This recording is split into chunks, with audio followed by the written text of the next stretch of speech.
इसको कहते हैं परंपरा पूर्वक कर्म, कि हम कर तो रहे हैं किंतु क्यों कर रहे हैं हमें पता नहीं।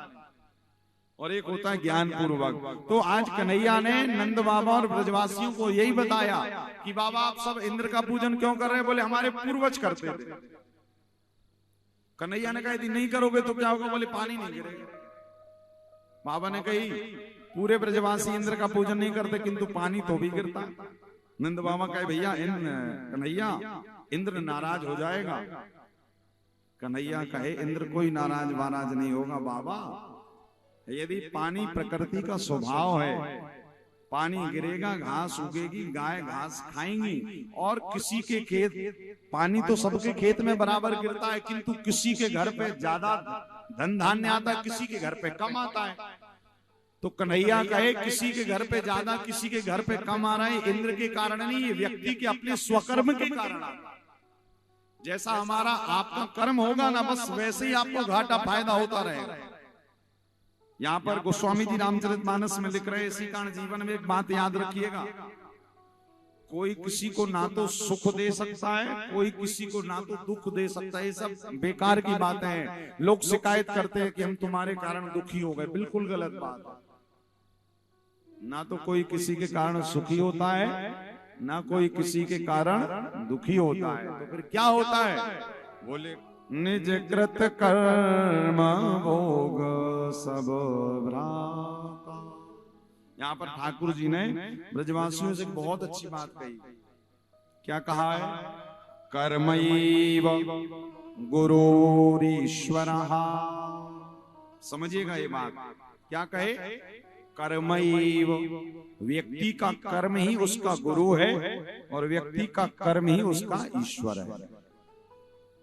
यदि आपका कर्म जरा गड़बड़ है और फिर आप जीवन में कितना भी जप तप पूजन पाठ कर लो और कर्म यदि गड़बड़ है तो फिर इसी कारण भगवान कह रहे हैं सुखी और दुखी व्यक्ति अपने खुद के पुण्य के बल पर होता है।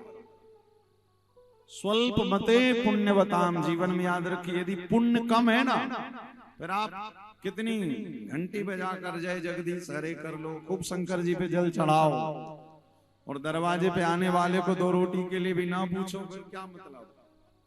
इसी कारण कथा कह रही कर्मैव गुरुरीश्वरः। व्यक्ति का कर्म ही गुरु है और कर्म ही उसका ईश्वर है। यदि आप कर्म नहीं करेंगे भाई, यदि हम कथा नहीं सुनाएंगे, घर पर बैठकर बस श्रीमन नारायण श्रीमन नारायण करते रहेंगे तो भगवान कहेंगे भैया नारायण नारायण कहने से थोड़ी रोटी मिलेगी। कर्म तो करना पड़ेगा, कथा तो करनी पड़ेगी। जिसका जो जो काम है, पढ़ाई करने वाले बच्चों का यदि पढ़ाई करने का काम है और तुम लगे ही रहो शंकर जी पे जल चढ़ाने, बेलपत्री चढ़ाने और कहो बाबा पास हो जाए, शंकर जी कहेंगे अच्छा कर्महीन होकर और जल चढ़ाकर और बेलपत्री चढ़ाकर कह रहे हम पास हो जाए, संभव नहीं है। फिर आप लोग कहोगे फिर पूजन नहीं, पूजन तो करना चाहिए। पूजन क्यों करना चाहिए?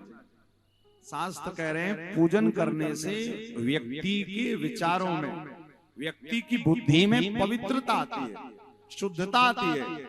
जिस बुद्धि से हमें कर्म करना है, यदि वो बुद्धि अपवित्र रहेगी तो फिर कर्म बिगड़ जाएगा।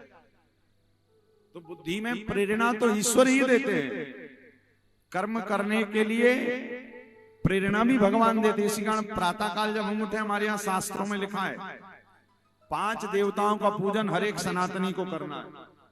चाहे छोटे बच्चे हो, पढ़ने वाले स्टूडेंट हो, काम करने वाले कोई भी हो, प्रातः काल उठकर 5 देवता, कौन कौन से? पहले सूर्य नारायण हो प्रणाम करिए, दूसरे स्नान करने के बाद भोले बाबा के ऊपर 1 लोटा जल चढ़ाइए, तीसरे भगवान गणेश थोड़ी सी दूर्वा अर्पित करिए, चौथी माँ जगदम्बा।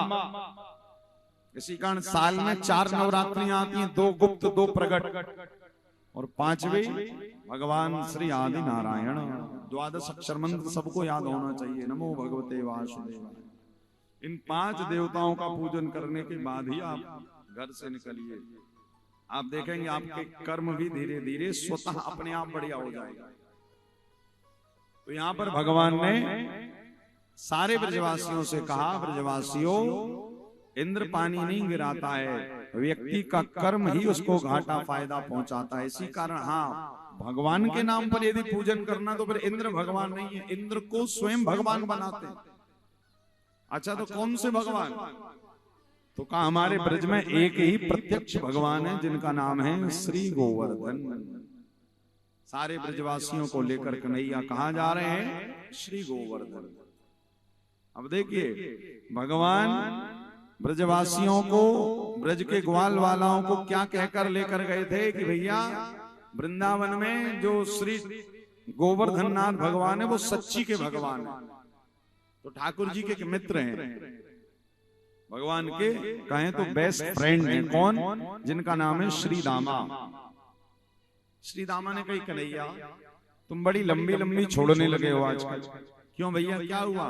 बोले तुम कह रहे हो सच्ची के भगवान है, अरे वो पत्थर के 7 कोस के 21 किलोमीटर का पर्वत और तुम कह रहे भगवान।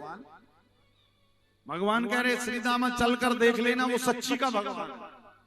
तो श्री दामा ने कहा यदि सच्ची का भगवान होगा तो आकर भोजन करेगा जो हम खिलाएंगे। भगवान ने कहा बिल्कुल खाएंगे। श्री दामा ने कही कन्हैया और कितनी फेंकेगा भैया? बोले चल कर देख लो।